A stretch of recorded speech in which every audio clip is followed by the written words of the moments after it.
the mainstream media is squirming at the prospect that they may be facing scrutiny for the relentless attacks on Jason Arday, the youngest black professor in the UK, professor of sociology of Cambridge University. Now, say what you will about the claims of plagiarism, whether certain things were fabricated or certain lines were plagiarized. The reality is that this man with the body of work and the hyperfixation on certain lines being taken and plagiarized, when this professor obviously is one of many who obviously in industry where this kind of so-called plagiarism is commonplace, where there is a kind of a repetition of content or repetition in copy paste of content. I'm not saying that this actually what he was engaging in, but the media was hyperfixated on him because he was seen um, as the figurehead, as a kind of a important polarizing figure of what the right-wing media considers wokeness. And so they hyperfixated on this individual. They projected onto him every single hatred that they had in mind. And so the media obviously for the most part, the establishment media, the right-wing media, is representative and so is in support of power. And power, as I've said in previous videos, is not self-aware. Power is just there for the sake of power. And so when the media is scrutinized, they're clutching at straws. They're panicking. The reality is that the mainstream media needs to be put under greater scrutiny, because the media is is, again, it is a representative of power, and therefore it is an extension of powerful forces in society, and it's not democratic. It's not necessarily truth based. Its whole raison d'etre is to create manufactured consent for whatever the and whatever policies the government is trying to put forward. Manufacturing consent for wars, manufacturing consent for certain policies and laws are being put forward to restrict our freedoms and restrict freedoms of the so-called other, immigrants, whatever is a kind of convenient scapegoat in order to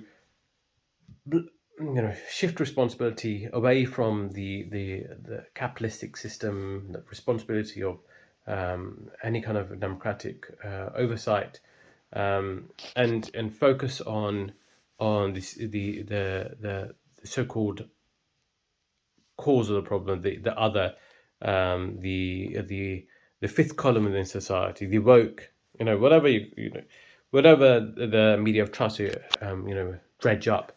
It will focus, hyperfixate on these forces as a way to serve as a lightning rod, and to not ever take real responsibility for the ills within society. For example, the situation regarding inflation.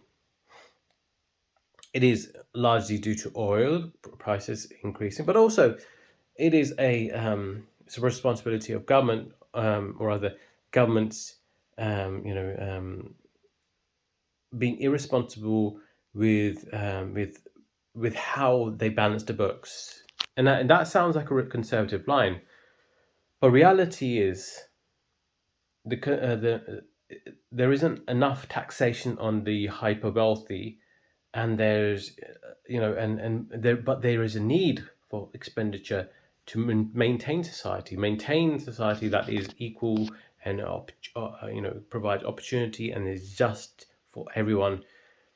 And yet you want to serve the super rich, and of course our media politicians are in the service of the super rich. They literally eat crumbs off the plates that are offered to them by the super rich. And so it goes to show that they're not really interested in the bread and butter issues of society. They don't really care about the causes of inflation, and also the fact that corporations don't necessarily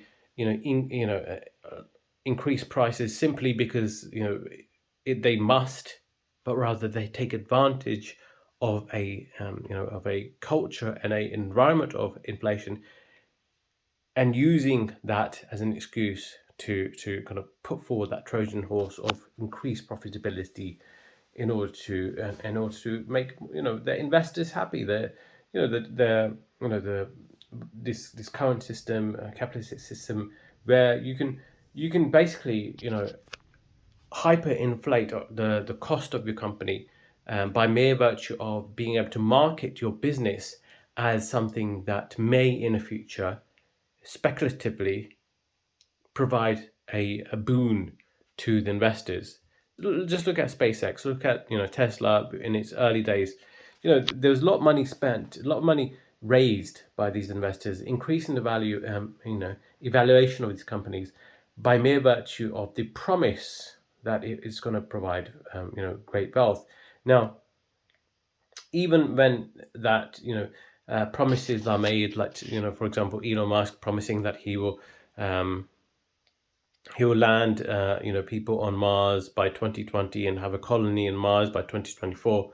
Even though do not come to pass, it's still, again, it's a game that's being played, and he's making bigger and bigger promises, and investors are, again, they're following a trend, and don't want to be falling victim, not so much falling victim, but they don't want to give in so much to missing out. They're feeding the FOMO.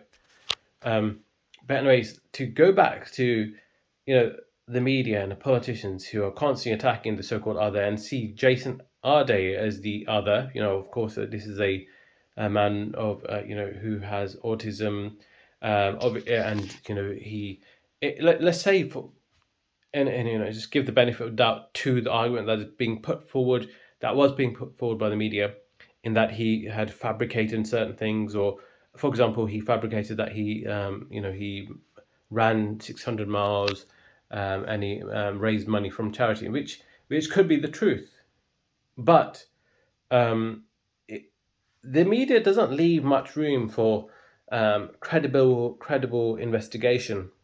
You only need to make allegations, or put forward claims being put and without, and preface the fact that these are claims, allegations, but without actually doing providing evidence, not necessarily having the evidence. And then you build up a kind of a real narrative that is essentially a character assassination of this, what the right wing media considers a figurehead of the progressive, the leftist, the BLM, the sociologist movement. So the media is, again, not self-aware.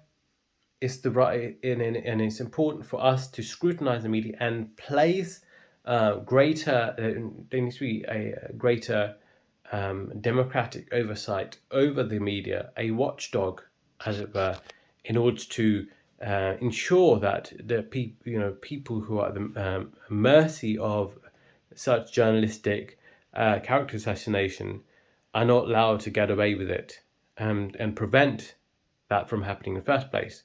Jason Arday, of course, is a victim of the mainstream media, but so are innocent Iraqis. When the media, manufactured consent for the illegal invasion of Iraq due to, weapons of mass destruction, the media also is responsible for the dehumanization of Palestinians by lies by omissions, basically, not fairly reporting, not reporting this destruction, the genocide that is happening. I'm looking at media outlets like the Telegraph, the Times, some newspaper. These are all right-wing institutions, even though they want to place themselves as part of the paradigm, the the front and center of the average person. They do not represent the average person. They represent power and money. They represent Rupert Murdoch. They represent the conservative movement. They represent unchecked,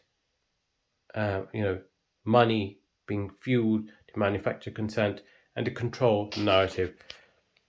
So Jason Arday, like the Palestinians, like the innocent Iraqis, like innocent black people being arrested or killed by the power structures, are in large part, have the media, the politicians to blame, and the media, of course, are an arm of the politicians and the power structures that put forward especially the right wing, which includes right now the Labour Party. And of course, the Labour Party is historically a progressive and pro worker humanitarian, but the Labour Party now has become centre right, and it really is important for the new leadership of the Labour Party, led by Andy Burnham, to recognise that. And if he doesn't, then of course there is no real answer to, no progressive answer to the right wing swing, as led by people like, Nigel Farage, and Tommy Robinson, all these, right wing racists, who want to point the finger at the so-called other and not really look carefully at real problems in society, because of course they're the people who are funding them. Of course, Nigel Farage receiving 5 million from unscrupulous, corrupt sources. It's it's part and parcel of being a representative of a horse for the establishment.